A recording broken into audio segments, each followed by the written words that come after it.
여러분, 혹시 이런 질문을 해본 적 있으신가요? 남자가 진짜 사랑에 빠지는 건 대체 무엇 때문일까? 많은 사람들은 아름다운 외모라고 말합니다. 어떤 이들은 성적 매력이라고도 하죠. 또 누군가는 경제적 능력이나 사회적 지위를 꼽기도 합니다. 하지만 칼 융이라는 심리학자는 전혀 다른 이야기를 했습니다. 그는 인간의 마음 깊은 곳, 우리가 의식하지 못하는 그 어둠 속에 진짜 답이 있다고 말했어요. 융은 이렇게 봤습니다. 남자가 여자에게 끌리는 건 단순히 눈에 보이는 것 때문이 아니라 그 여자가 자신의 내면에 숨겨져 있던 어떤 부분을 깨워주기 때문이라고요. 그건 아니마라고 불리는 남자 안에 있는 여성성의 이미지입니다.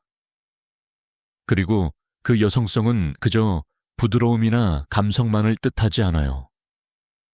그건 남자가 평생 외면해왔던, 두려워했던, 때로는 증오하기까지 했던 자기 자신의 모습이기도 합니다. 그래서 진짜 사랑은 편안하기만 한 게 아니에요. 때로는 아프고 혼란스럽고 나를 완전히 뒤흔들어 놓기도 합니다. 왜냐하면 그건 단순한 만남이 아니라 내 안의 그림자와 마주하는 일이거든요. 오늘 우리는 이 불편하지만 너무나 중요한 진실에 대해 이야기해 볼 겁니다. 외모도 섹스도 돈도 아닌 남자가 정말로 한 여자를 사랑하게 만드는 그 무언가에 대해서요. 많은 사람들이 착각하는 게 있습니다. 남자는 예쁜 여자를 좋아한다는 거죠. 물론 틀린 말은 아닙니다. 첫인상에서 외모가 중요한 건 사실이에요. 하지만 그게 전부일까요? 융은 그렇게 생각하지 않았습니다. 그는 인간의 마음이 훨씬 더 복잡하고 깊고 신비롭다고 봤어요. 우리가 누군가에게 끌린다는 건 단지 그 사람의 겉모습 때문이 아니라 그 사람이 우리 내면의 무언가를 건드리기 때문이라는 겁니다. 융은 이걸 투사라고 불렀어요. 우리는 다른 사람을 볼 때 사실은 우리 자신의 일부를 보고 있다는 거죠. 특히 남자가 여자를 볼 때 그는 자기도 모르게 자신 안에 있는 아니마를 그녀에게 투사합니다. 아니마는 남자의 무의식 속에 자리 잡은 여성적 측면이에요. 그건 감정이고 직관이고 부드러움이고 연결되고 싶은 욕구입니다. 하지만 많은 남자들은 평생 이 부분을 억압하며 살아갑니다. 왜냐하면 사회가, 문화가, 가족이 그렇게 가르쳤기 때문이죠. 남자는 강해야 한다. 감정을 드러내면 안 된다. 눈물은 약함의 표시다. 이런 메시지들 속에서 자라나면서 남자들은 자기 안의 여성성을 깊은 곳에 묻어버립니다. 그런데 어느 날 한 여자를 만나게 됩니다. 그녀는 특별해 보입니다. 왜 특별한지는 설명할 수 없어요. 그냥 뭔가 다른 겁니다. 그녀를 보고 있으면 마음이 편해지기도 하고 동시에 불안해지기도 합니다. 그녀는 자신에게 뭔가를 요구하는 것 같기도 하고 아무것도 요구하지 않는 것 같기도 해요. 이 순간 남자는 깨닫지 못하지만 사실 그는 그녀에게서 자기 자신의 잃어버린 일부를 보고 있는 겁니다. 그녀가 웃을 때 그는 자신이 오랫동안 억눌러 왔던 기쁨을 느낍니다.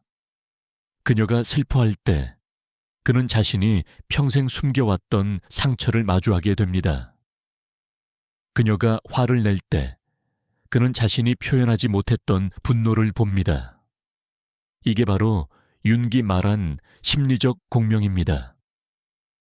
단순히 좋아하는 게 아니라 영혼의 어떤 부분이 서로 울리는 거예요. 마치 음악에서 공명하는 현처럼요. 한쪽이 떨리면 다른 쪽도 같이 떨립니다. 이게 진짜 끌림의 본질입니다. 그런데 여기서 중요한 건 이 공명이 항상 편안한 건 아니라는 겁니다. 오히려 불편할 때가 많아요. 왜냐하면 그녀가 건드리는 건 남자가 평생 피해왔던 부분이거든요. 남자는 강하고 싶었는데 그녀 앞에서는 자꾸 약해지는 자신을 발견합니다. 남자는 통제하고 싶었는데 그녀 앞에서는 자꾸 흔들리는 자신을 느낍니다. 남자는 독립적이고 싶었는데 그녀 없이는 뭔가 허전한 자신을 마주합니다. 이런 감정들이 불편하고 두렵기 때문에 많은 남자들은 도망치려 합니다. 아니면 그 감정을 부정하려 하죠. 하지만 융은 이렇게 말했어요. 진정한 사랑은 도망치지 않는 것에서 시작된다고. 자기 안에 불편한 부분을 마주하고 그걸 인정하고 그것과 함께 살아가는 법을 배우는 것. 그게 바로 성장이고 사랑이라는 겁니다. 그렇다면 성적 매력은 어떨까요? 많은 사람들이 생각하기를 남자가 여자에게 끌리는 건 결국 성적인 이유 때문이라고 봅니다. 물론 성적 끌림은 중요합니다. 그건 부정할 수 없는 사실이에요. 하지만 융은 여기서도 더 깊은 차원을 봤습니다. 그는 성적 욕망조차도 단순한 육체적 본능이 아니라 심리적이고 영적인 갈망의 표현이라고 생각했어요. 남자가 여자의 몸을 원할 때 사실 그는 그 너머에 무언가를 갈망하고 있다는 겁니다. 그건 완전함에 대한 갈망이에요. 자기 자신만으로는 완전하지 못하다는 깊은 불안, 그리고 다른 사람과의 합의를 통해 그 불완전함을 채우고 싶은 욕구입니다. 융은 이걸 개체화 과정의 일부로 봤어요.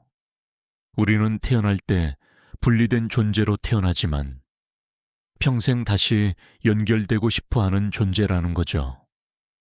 그리고 그 연결의 가장 강렬한 형태가 바로 사랑이고 성적 결합입니다. 하지만 여기서 함정이 있습니다. 많은 남자들이 성적 쾌락 자체에 집착하게 되면서 정작 그 너머에 있는 진짜 갈망을 놓치게 된다는 거예요. 그들은 육체적 만족을 찾지만 영혼의 허기는 채워지지 않습니다. 왜냐하면 진짜 갈망은 단순히 몸의 결합이 아니라 영혼의 만남이거든요.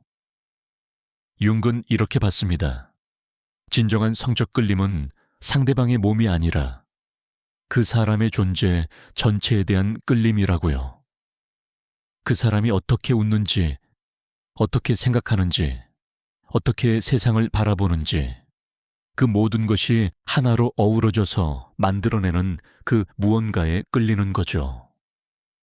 그래서 정말로 사랑하는 사람과의 성적 결합은 단순한 쾌락과는 다릅니다.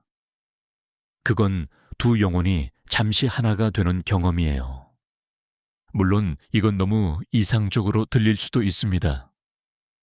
현실에서 모든 성적 관계가 이렇게 영적일 순 없으니까요. 하지만 윤기 말하고 싶었던 건 우리가 진짜로 갈망하는 건 단순한 쾌락이 아니라는 겁니다. 우리는 이해받고 싶고 받아들여지고 싶고 완전해지고 싶은 거예요. 그리고 그걸 성적 관계를 통해 찾으려 하지만 그 자체만으로는 충분하지 않다는 걸 깨닫게 됩니다. 그렇다면 돈은 어떨까요? 경제적 능력, 사회적 지위, 안정성, 이런 것들이 남자를 매력적으로 만든다고 많은 사람들이 믿습니다. 그리고 실제로 많은 여자들이 이런 요소들을 중요하게 여기기도 하죠. 하지만 융의 관점에서 보면 이것도 표면적인 요소일 뿐입니다. 물론 경제적 안정은 관계에서 중요합니다. 그건 생존의 문제이기도 하니까요. 하지만 그게 사랑의 본질은 아니에요. 융은 이렇게 생각했습니다. 만약 누군가가 오직 돈이나 지위 때문에 다른 사람을 선택한다면 그건 진정한 관계가 아니라 거래라고요. 그리고 거래 관계는 결국 공허함을 남깁니다. 왜냐하면 그 안에는 진정한 만남이 없기 때문이죠. 두 사람이 서로의 영혼을 보는 게 아니라 서로가 제공할 수 있는 가치만을 보는 겁니다. 융은 이걸 페르소나의 문제로도 봤어요. 페르소나는 우리가 세상에 보여주는 가면입니다.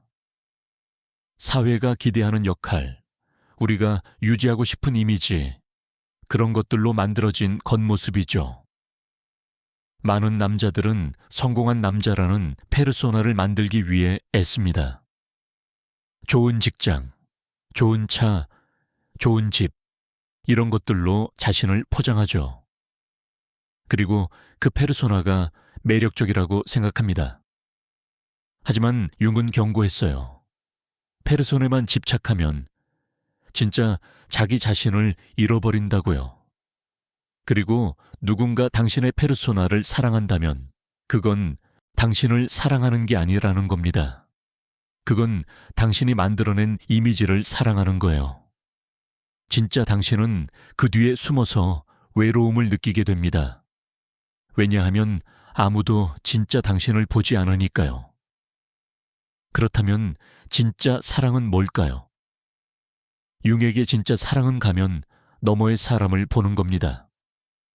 성공도, 실패도, 강함도, 약함도 아닌 그냥 있는 그대로의 그 사람을 보는 거예요.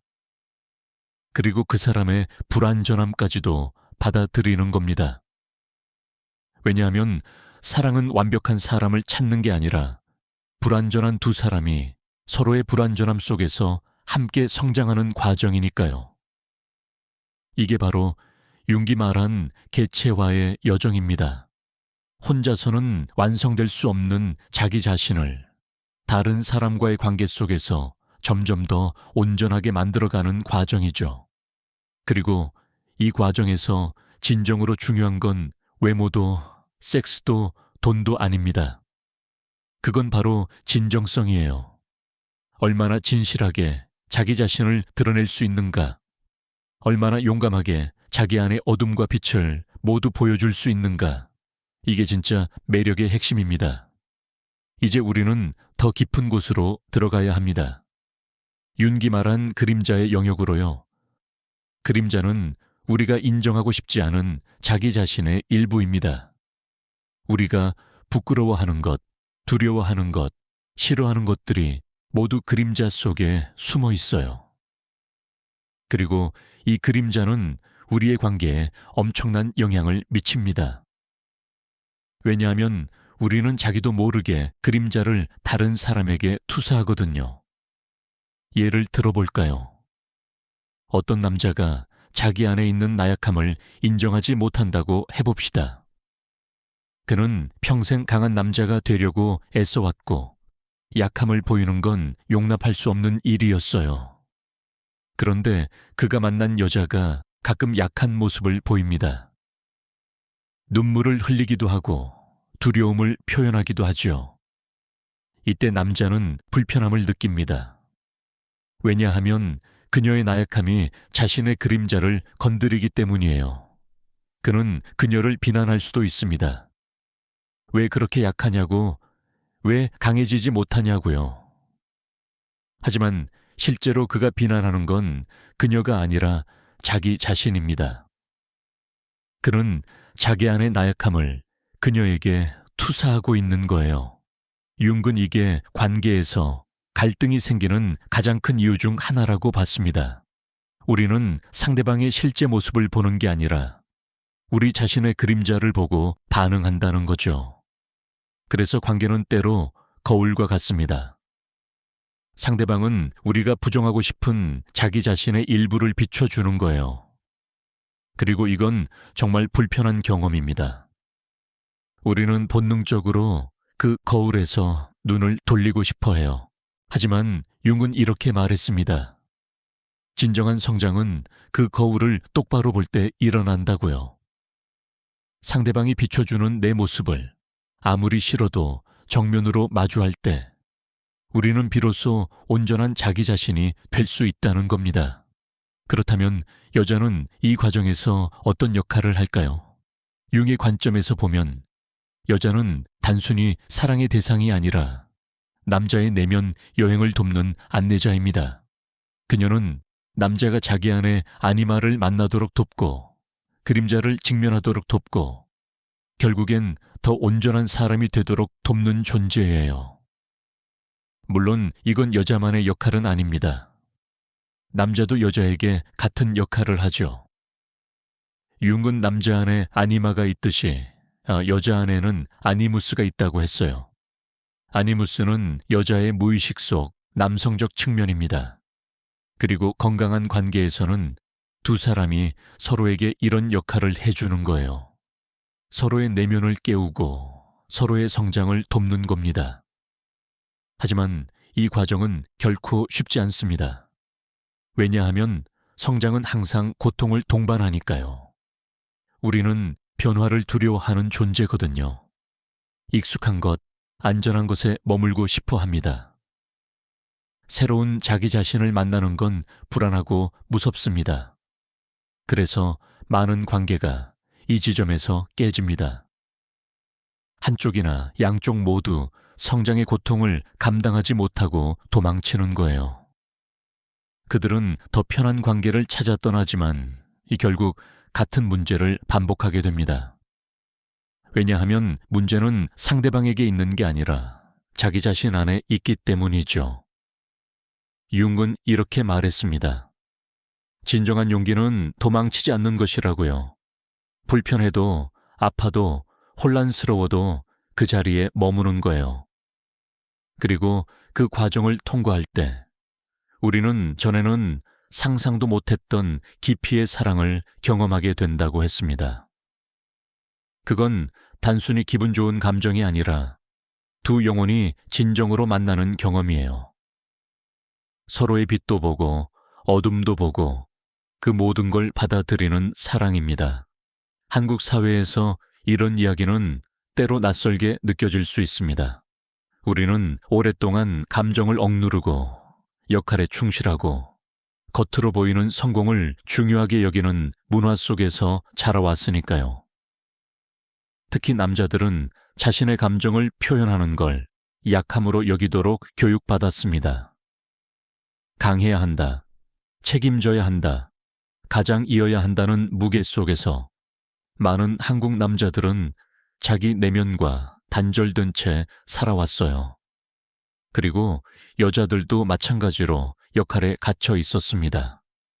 좋은 딸이어야 하고, 좋은 아내가 되어야 하고, 좋은 엄마가 되어야 한다는 기대 속에서 진짜 자기 자신이 누구인지 묻는 걸 미뤄왔죠. 하지만 시대가 변하고 있습니다. 점점 더 많은 사람들이 겉으로 보이는 성공보다 내면의 평화를 찾고 있어요.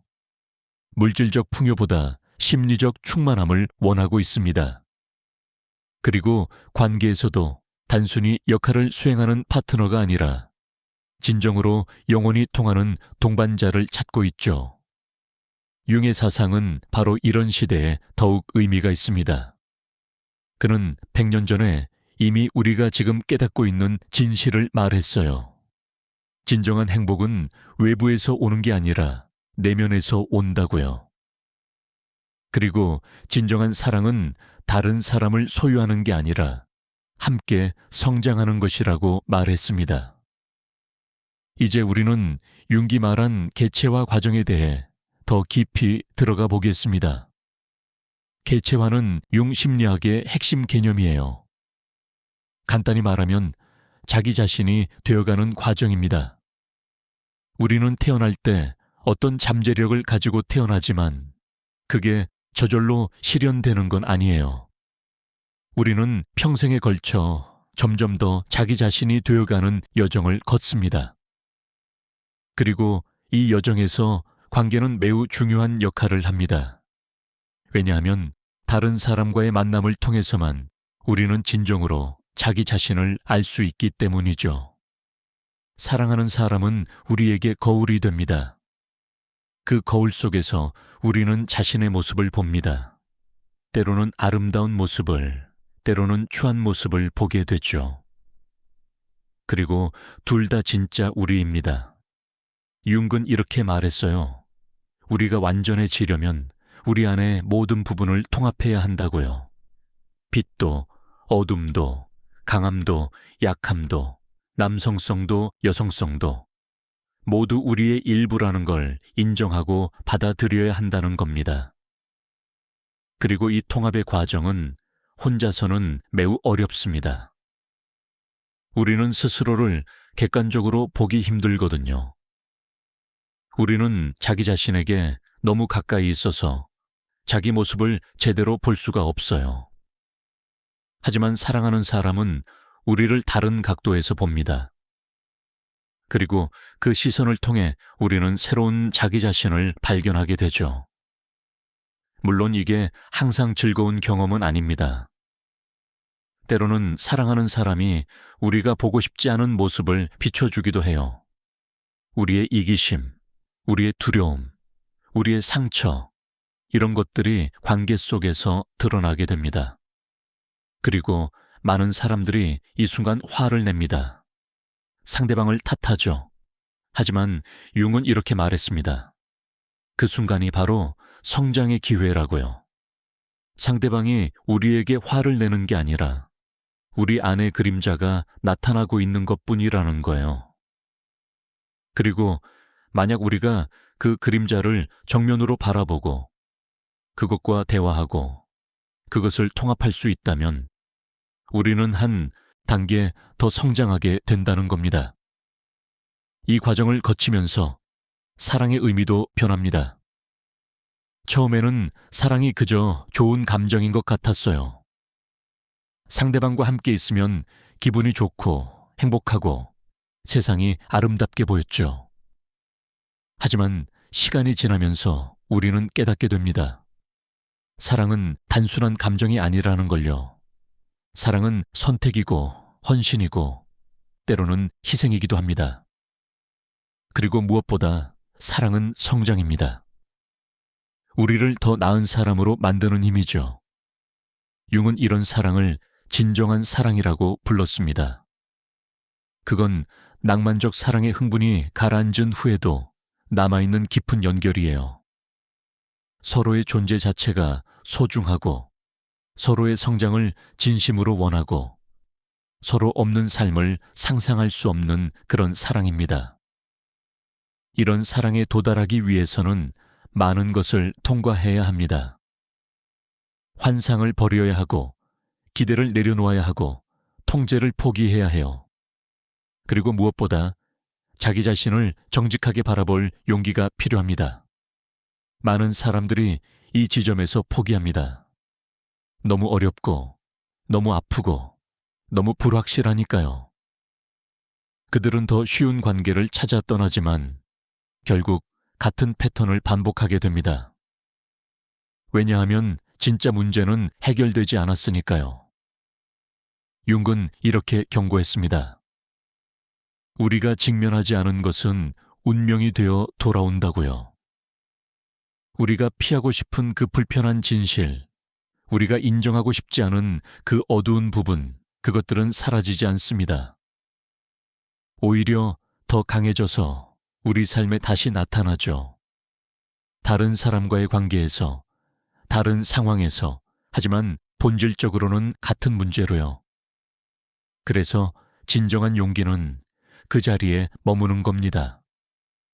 도망치지 않고 회피하지 않고 정면으로 마주하는 거예요.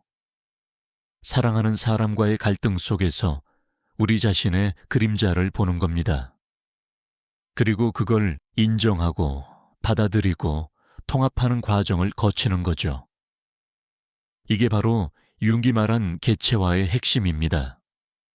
그리고 이 과정을 함께 걸어가는 사람, 그런 사람이 진정한 사랑의 파트너입니다. 그는 단순히 우리를 편하게 해주는 사람이 아니에요. 오히려 우리를 불편하게 만들기도 합니다. 하지만 그 불편함 속에서 우리는 성장합니다. 그리고 그 성장을 통해 우리는 더 온전한 사람이 되어가죠. 이제 우리는 핵심적인 질문으로 돌아갑니다. 그렇다면 도대체 무엇이 남자로 하여금 한 여자를 진정으로 사랑하게 만드는 걸까요? 융의 답은 명확합니다. 그건 그녀가 그의 내면 여정의 동반자가 될 수 있는가입니다. 그녀가 그의 아니마를 깨울 수 있는가, 그의 그림자를 드러낼 수 있는가, 그의 성장을 도울 수 있는가, 이게 진짜 사랑의 조건입니다. 그리고 이건 외모나 성적 매력이나 돈으로 만들어지는 게 아니에요. 그건 오직 진정성에서만 나옵니다. 얼마나 진실하게 자기 자신으로 존재할 수 있는가, 얼마나 용감하게 자기 내면을 드러낼 수 있는가, 얼마나 깊이 다른 사람과 연결될 수 있는가, 이게 진짜 매력의 본질입니다. 융은 이런 여자를 일종의 영적 안내자로 봤습니다. 그녀는 남자를 더 깊은 자기 인식으로 이끄는 존재예요. 그녀는 그에게 새로운 시각을 줍니다. 세상을 보는 다른 방식, 감정을 느끼는 다른 방법, 존재하는 다른 차원을 보여주죠. 그리고 이 과정에서 남자는 자기가 몰랐던 자신을 발견하게 됩니다. 그는 자기 안에 부드러움이 있다는 걸 알게 되고, 취약함이 약함이 아니라는 걸 배우고, 감정을 표현하는 게 얼마나 해방적인지를 경험합니다. 이 모든 게 그녀를 통해 일어나는 거예요. 물론 그녀가 의도적으로 이렇게 하는 건 아닙니다. 그녀는 그저 자기 자신으로 존재할 뿐이에요. 하지만 그녀의 존재 자체가 남자에게는 거울이 되고 길잡이가 되고 변화의 촉매가 됩니다. 그렇다면 이런 여자는 어떤 특징을 가지고 있을까요? 융의 관점에서 보면 첫째로 그녀는 자기 자신과 연결되어 있습니다. 그녀는 자기가 누구인지 알고 자기가 무엇을 원하는지 알고 자기 감정을 신뢰해요. 그녀는 다른 사람의 기대에 맞추려고 자신을 왜곡하지 않습니다. 물론 완벽하지는 않아요.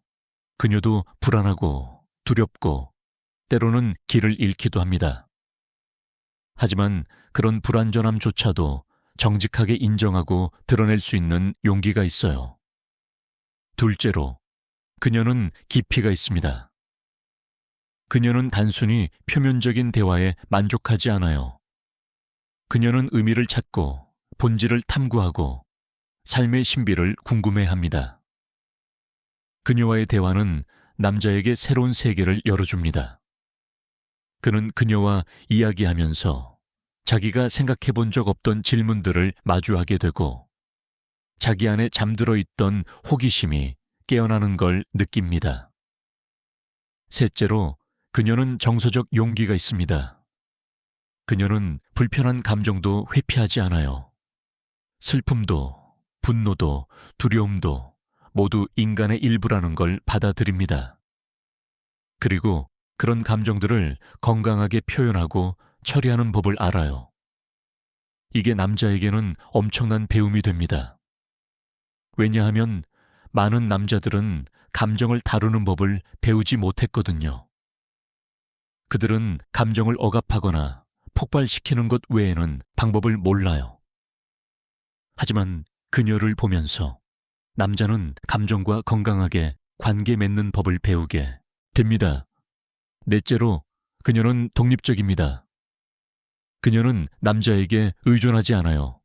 그녀는 자기 삶이 있고 자기 목표가 있고 자기 정체성이 있습니다. 그녀는 남자를 사랑하지만 그가 없어도 자기 삶을 살아갈 수 있어요. 이런 독립성이 역설적으로 남자를 더 끌어당깁니다. 왜냐하면 그녀가 필요해서가 아니라 선택으로 그와 함께 있다는 걸 알기 때문이죠. 다섯째로, 그녀는 수용적입니다. 그녀는 남자의 불완전함을 받아들여요. 그의 실수도 약점도 어두운 면도 보지만 그걸 비난하지 않습니다. 대신 이해하려고 노력하죠. 이런 수용이 남자에게는 엄청난 치유가 됩니다. 많은 남자들은 평생 자기 자신을 있는 그대로 받아들여 본 적이 없거든요. 그들은 항상 더 나아져야 한다는 압박 속에 살아왔어요. 하지만 그녀 앞에서는 완벽하지 않아도 괜찮다는 걸 느낍니다. 그리고 그 안전함 속에서 남자는 진짜 자기 자신이 될 용기를 얻게 됩니다. 여섯째로, 그녀는 도전합니다. 그녀는 남자를 편안하게만 해주지 않아요. 때로는 그를 불편하게 만들고 그에게 질문을 던지고 그가 더 나은 사람이 되도록 밀어붙입니다. 하지만 이 도전은 비난이 아니라 사랑에서 나와요. 그녀는 그의 잠재력을 보고 그가 그 잠재력을 실현하기를 진심으로 원합니다. 그래서 그녀의 도전은 남자를 움츠러들게 만드는 게 아니라 오히려 성장하도록 격려합니다. 일곱째로, 그녀는 존재 자체로 의미가 있습니다. 그녀가 하는 일이나 그녀가 가진 것이 아니라 그녀가 누구인가가 중요해요. 그녀의 에너지, 그녀의 시선, 그녀의 웃음, 그녀의 침묵, 이 모든 것이 남자에게 깊은 울림을 줍니다. 이건 말로 설명하기 어려운 무언가예요. 그냥 그녀가 있으면 세상이 다르게 느껴지는 겁니다. 더 의미 있고, 더 생생하고, 더 진실하게 느껴져 최고요. 이게 바로 융기 말한 영혼의 연결입니다. 두 사람의 영혼이 서로를 알아보는 거예요. 말이 없어도, 설명이 없어도 그냥 알아요. 이 사람이 특별하다는 걸, 이 사람과 함께 있으면 내가 더 나 자신이 된다는 걸요. 물론 이런 여자를 만나는 건 쉬운 일이 아닙니다. 그리고 만난다고 해도 그 관계를 유지하는 건 더 어려운 일이에요. 왜냐하면 이런 깊은 관계는 엄청난 용기와 헌신을 요구하거든요. 우리는 자기 자신의 가장 취약한 부분을 드러내야 하고 상대방의 어두운 면도 받아들여야 하고 끊임없이 성장하고 변화해야 합니다. 이건 편안한 과정이 아니에요. 때로는 너무 힘들어서 포기하고 싶을 때도 있습니다. 하지만 융은 이렇게 말했습니다. 이 과정을 통과하는 것만이 진정한 사랑에 도달하는 유일한 길이라고요. 지름길은 없습니다. 쉬운 방법도 없어요. 우리는 그 여정을 온전히 걸어가야 합니다. 그리고 그 여정의 끝에서 우리는 이전과는 완전히 다른 사람이 되어 있을 거예요. 더 온전하고, 더 성숙하고, 더 사랑할 수 있는 사람으로요. 이제 우리는 융기 말한 또 다른 중요한 개념을 살펴봐야 합니다. 바로 자기 셀프라는 개념이에요. 자기는 융 심리학에서 가장 중요한 원형 중 하나입니다. 그건 우리의 진정한 중심이에요. 의식과 무의식을 통합한 완전한 인격의 총체죠. 그리고 개체화의 궁극적 목표는 바로 이 자기를 실현하는 겁니다. 우리는 누구나 이 자기를 향해 나아가고 있어요. 의식적으로든 무의식적으로든요. 그리고 사랑은 이 여정에서 매우 중요한 역할을 합니다. 왜냐하면 진정한 사랑을 통해서만 우리는 자기를 경험할 수 있기 때문이죠. 사랑하는 사람과의 관계 속에서 우리는 자기가 누구인지 더 깊이 이해하게 됩니다. 우리는 우리 안의 모순들을 보게 되고 그 모순들을 통합하는 법을 배웁니다. 우리는 우리가 생각했던 것보다 훨씬 더 복잡하고 신비롭고 다층적인 존재라는 걸 깨닫게 되죠. 융은 자기를 만다라의 이미지로 표현하기도 했습니다. 만다라는 중심을 가진 원형의 상징이에요. 모든 것이 중심으로부터 나오고 중심으로 돌아갑니다. 그리고 이 중심은 고요하고 안정적이고 완전해요. 우리의 일상적 자아는 이 중심에서 멀리 떨어져 있습니다. 우리는 외부 세계에 휘둘리고 감정에 흔들리고 생각에 사로잡혀 있어요. 하지만 사랑을 통해 우리는 그 중심으로 돌아가는 길을 발견합니다. 사랑하는 사람과 함께 있을 때 우리는 평화를 느낍니다. 외부가 아무리 혼란스러워도 내면은 고요해져요. 이게 바로 자기와의 연결입니다. 그리고 이 연결은 사랑하는 사람을 통해 맺게 되지만 궁극적으로는 우리 자신 안에서 일어나는 일이에요.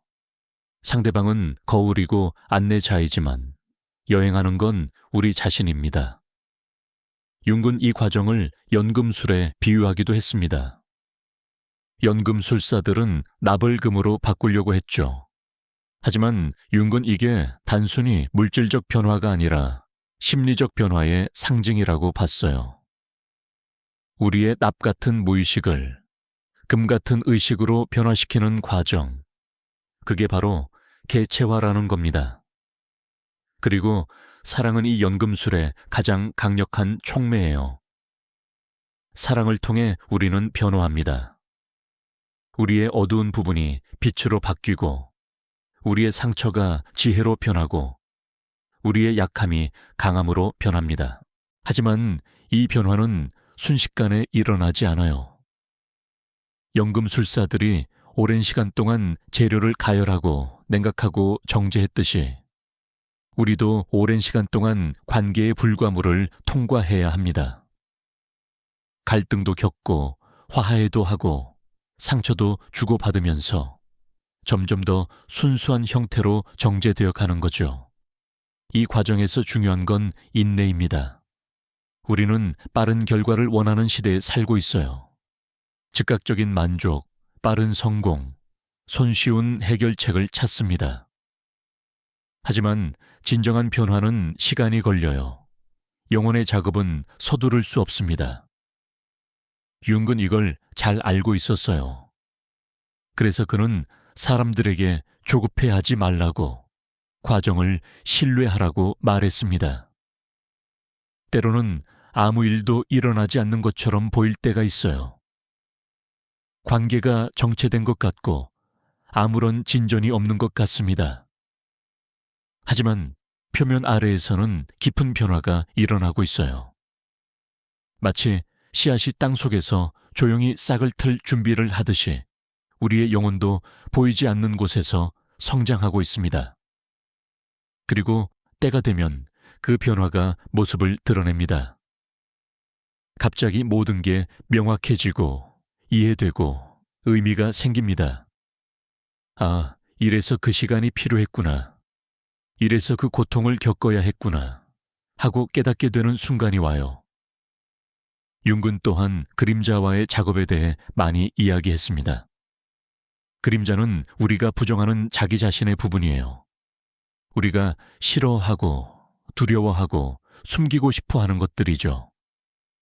하지만 그림자는 사라지지 않습니다. 오히려 우리가 부정할수록 더 강해져요. 그리고 결국에는 우리 삶에 무의식적으로 영향을 미치게 됩니다. 우리가 이해할 수 없는 행동을 하게 만들고 반복적인 패턴에 빠지게 하고 자기 파괴적인 선택을 하게 만들죠. 융은 그림자와 친구가 되어야 한다고 말했습니다. 그림자를 적으로 보는 게 아니라 우리의 일부로 받아들이라는 거예요. 그림자 속에는 부정적인 것만 있는 게 아닙니다. 거기에는 억압된 창의성도 있고 사용되지 않은 힘도 있고 표현되지 못한 욕구도 있어요. 우리가 그림자를 통합하면 그 안에 있던 에너지를 건설적으로 사용할 수 있게 됩니다. 사랑하는 사람은 우리의 그림자를 드러내는 가장 효과적인 거울입니다. 왜냐하면 우리는 사랑하는 사람 앞에서 가장 취약해지기 때문이죠. 우리의 방어벽이 내려가고 우리의 진짜 모습이 드러납니다. 그리고 그때 그림자도 함께 나타나요. 우리가 감추려고 했던 질투, 불안, 분노, 필요, 이런 것들이 모두 관계 속에서 표면으로 올라옵니다. 이게 불편하지만 동시에 큰 기회이기도 해요. 왜냐하면 이제 우리는 그 그림자를 볼 수 있고 다룰 수 있고 통합할 수 있기 때문입니다. 물론 이 과정은 쉽지 않습니다. 우리의 그림자를 보는 건 고통스러워요. 우리는 자기 자신에 대해 실망하고 부끄러워하고 때로는 절망하기도 합니다. 하지만 융은 이렇게 말했습니다. 이 고통을 통과하지 않으면 진정한 온전함에 도달할 수 없다고요. 우리는 우리 안의 모든 것을 빛도 어둠도 선도 악도 모두 포함해야 완전해질 수 있다는 겁니다. 그리고 이 과정에서 사랑하는 사람의 역할은 매우 중요합니다. 그녀는 우리의 그림자를 비난하지 않아요. 대신 이해하려고 하고 받아들이려고 하고 함께 다루려고 합니다. 이런 수용이 우리에게 안정감을 주고 그 안정감 속에서 우리는 용감하게 우리의 어둠을 마주할 수 있게 됩니다. 이게 바로 치유의 본질입니다. 혼자서는 너무 무서워서 볼 수 없던 것을 누군가와 함께라면 볼 수 있게 되는 거죠. 그리고 한번 보고 나면 그건 더 이상 우리를 지배하지 못합니다. 우리가 의식하게 된 것은 우리가 선택할 수 있는 것이 되니까요. 이제 우리는 그림자에 끌려다니는 게 아니라 그것을 의식적으로 통합할 수 있게 됩니다. 융은 또한 공시성에 대해 이야기했습니다. 공시성은 의미 있는 우연의 일치예요. 겉으로 보기에는 인과관계가 없지만 심리적으로는 깊은 의미가 있는 사건들이 동시에 일어나는 거죠. 융은 우주가 우리가 생각하는 것보다 훨씬 더 연결되어 있다고 믿었어요. 모든 것이 보이지 않는 실로 이어져 있고 우리의 내면 상태가 외부 세계와 공명한다는 겁니다. 그리고 사랑도 종종 공시성으로 시작됩니다. 딱 맞는 시간에, 딱 맞는 장소에서 우리는 그 사람을 만나게 돼요. 마치 운명처럼 느껴지는 만남이죠. 물론 이게 정말 운명인지 아니면 그냥 우연인지는 알 수 없습니다. 하지만 중요한 건 그 만남이 우리에게 어떤 의미를 갖느냐예요. 만약 그 만남이 우리를 변화시키고 성장시키고 더 온전한 사람으로 만든다면 그건 의미 있는 만남입니다. 그게 운명이든 우연이든 상관없이요. 융은 우리가 준비되었을 때 사람을 만나게 된다고 믿었습니다. 우리의 영혼이 다음 단계로 나아갈 준비가 되었을 때 우리를 그 단계로 인도할 사람이 나타난다는 거예요. 그래서 어떤 면에서는 우리가 만나는 사람들이 우연이 아닙니다. 그들은 우리 내면 상태의 반영이에요. 우리가 무엇을 필요로 하는지, 무엇을 배워야 하는지, 어디로 나아가야 하는지를 보여주는 거울입니다. 이런 관점에서 보면 모든 관계는 가르침입니다. 좋은 관계든 나쁜 관계든 오래 지속되든 짧게 끝나든 모든 만남에는 의미가 있어요. 그 의미를 알아차리고 배우고 성장하는 게 우리의 역할입니다. 그리고 진정한 사랑의 관계에서는 이 배움이 가장 깊고 강렬하게 일어납니다. 왜냐하면 우리가 가장 열려 있고 가장 취약하고 가장 진실하기 때문이죠. 융은 말년에 이렇게 썼습니다.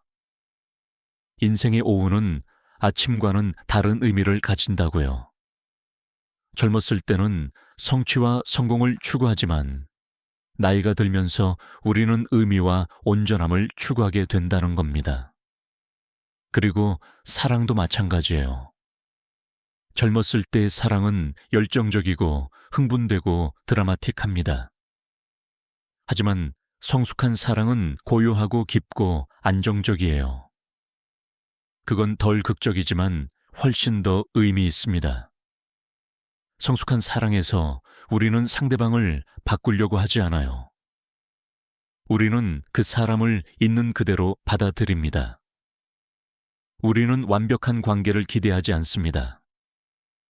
우리는 불완전함 속에서도 아름다움을 볼 수 있어요.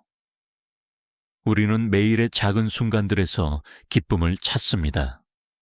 화려한 제스처나 극적인 고백이 아니라 함께 차를 마시는 고요한 아침, 말없이 손을 잡는 순간, 눈빛만으로 이해하는 교감, 이런 것들이 진짜 사랑의 증거가 됩니다. 융은 이런 사랑을 영혼의 결혼이라고 불렀습니다. 그건 단순히 법적이나 사회적 결합이 아니라 두 영혼의 진정한 합일이에요. 이 결혼에서 두 사람은 각자의 정체성을 유지하면서도 동시에 더 큰 전체의 일부가 됩니다. 그들은 하나가 되지만 하나로 녹아들지는 않아요.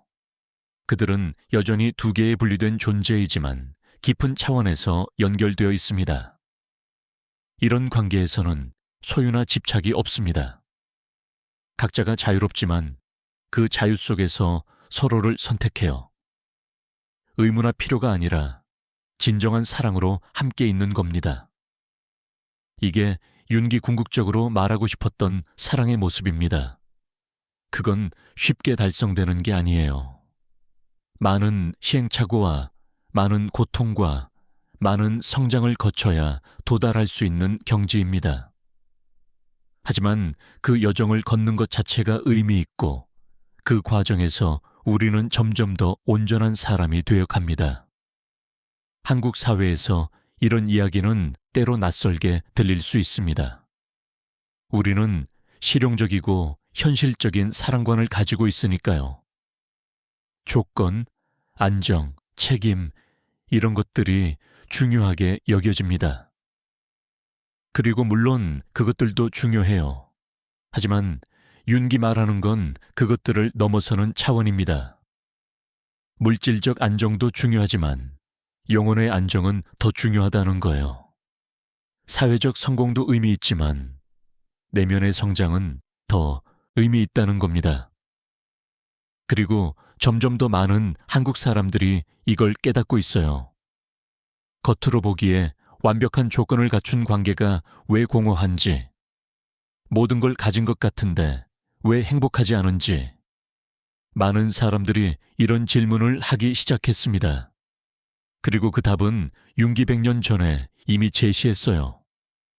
진정한 행복은 외부 조건에서 오는 게 아니라 내면의 온전함에서 온다고요.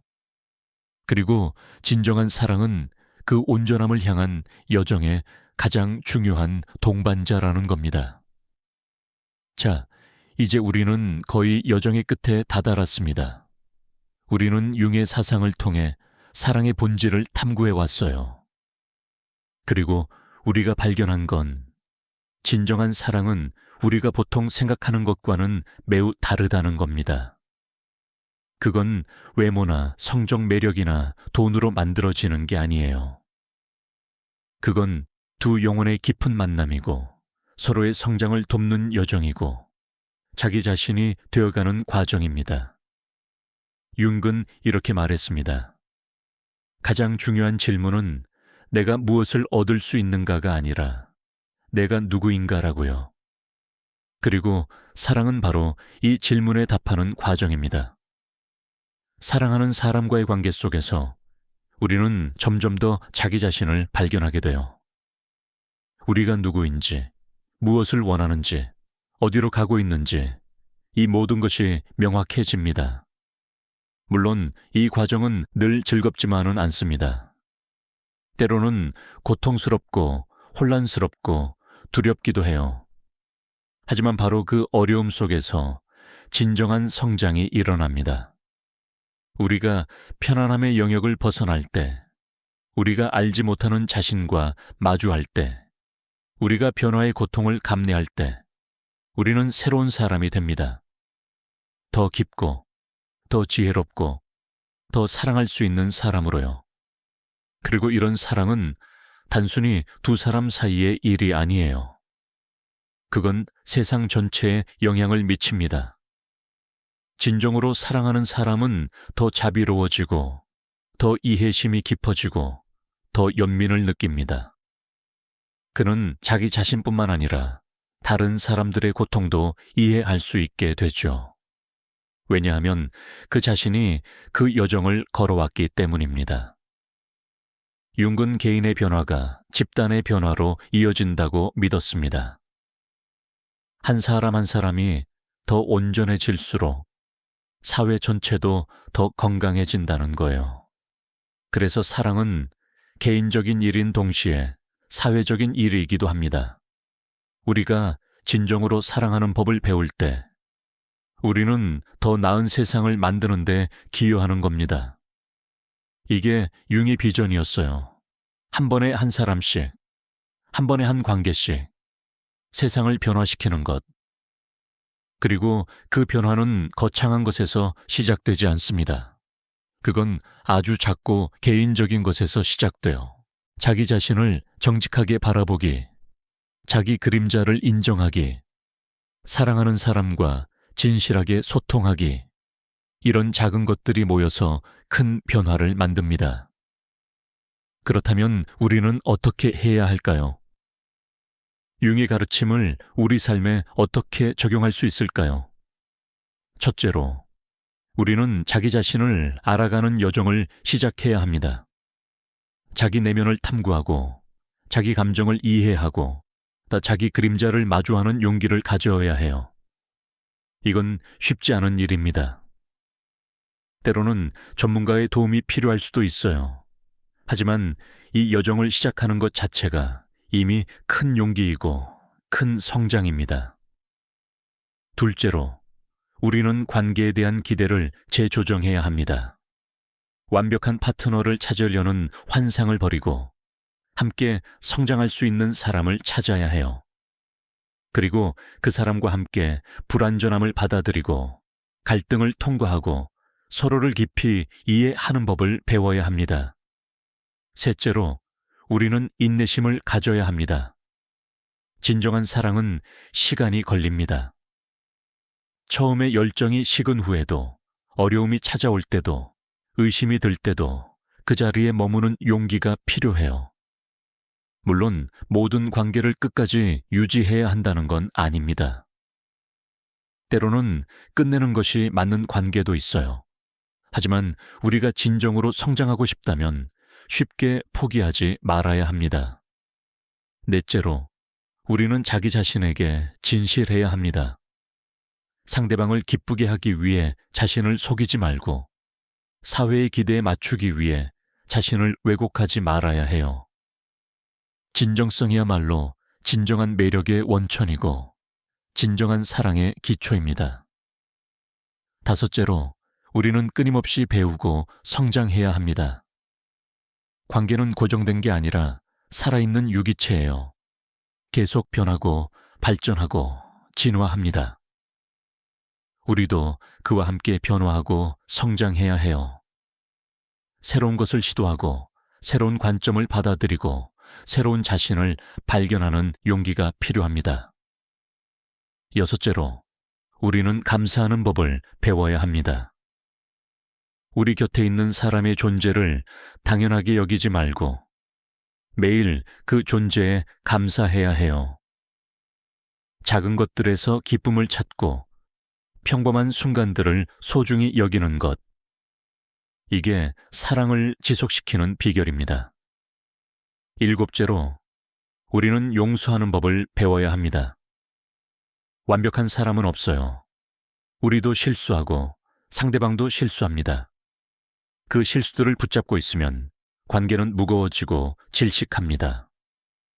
용서하고 놓아주는 것, 그리고 다시 시작하는 용기가 필요해요. 여덟째로, 우리는 소통하는 법을 배워야 합니다. 마음속 깊은 곳에 있는 것들을 표현하고 상대방의 말을 진정으로 듣고 함께 이해해 도달하려는 노력이 필요합니다.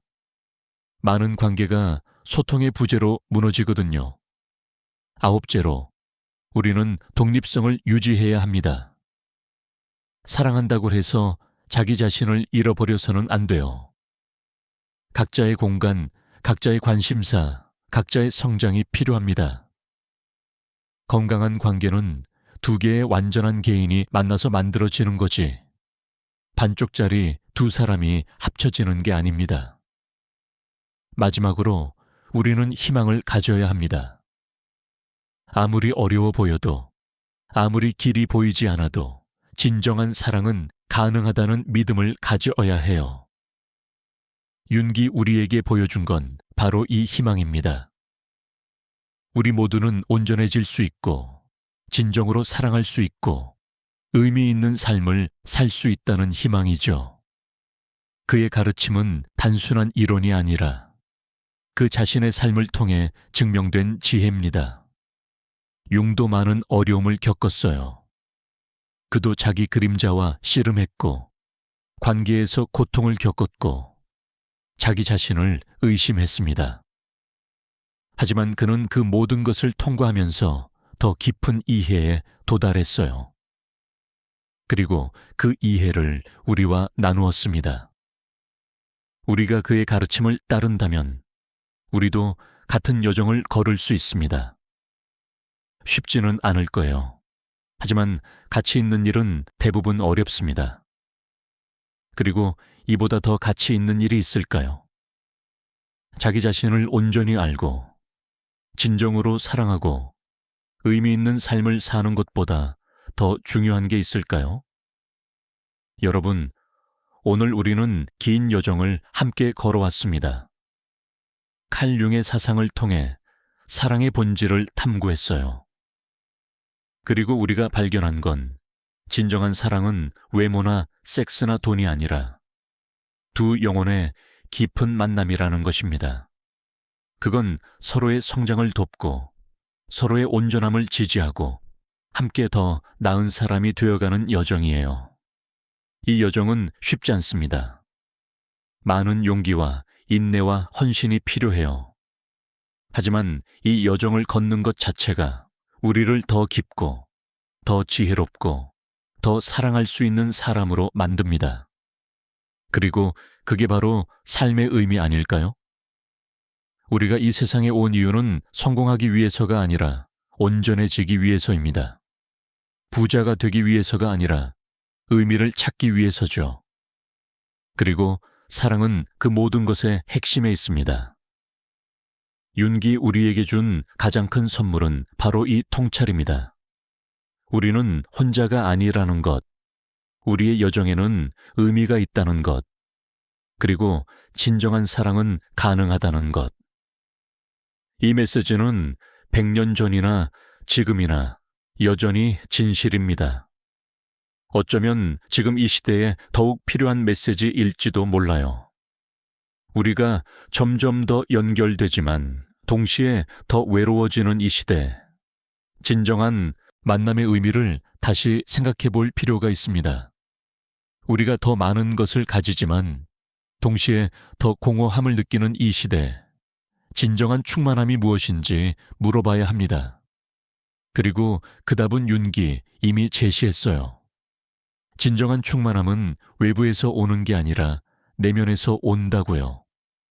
그리고 사랑은 그 내면으로 가는 가장 아름다운 길이라고요. 이제 여러분은 선택해야 합니다.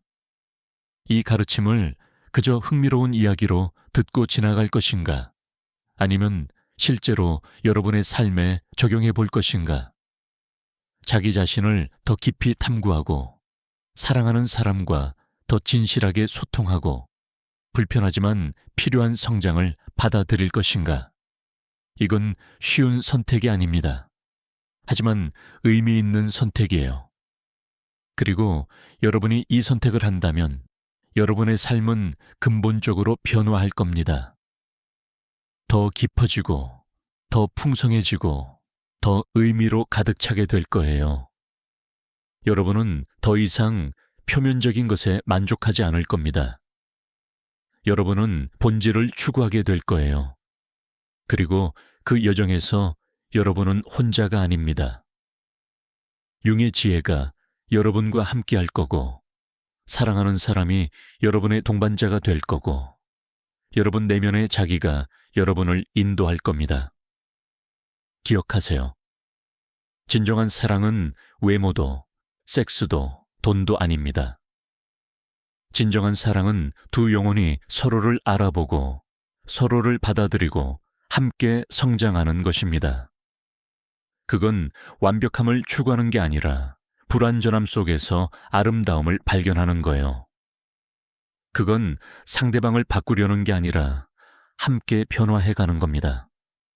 그건 소유하는 게 아니라 자유 속에서 선택하는 거죠. 이런 사랑은 드물고 찾기 어렵고 유지하기 힘듭니다. 하지만 가능합니다. 그리고 가능할 뿐만 아니라 그건 우리 모두가 궁극적으로 갈망하는 것입니다.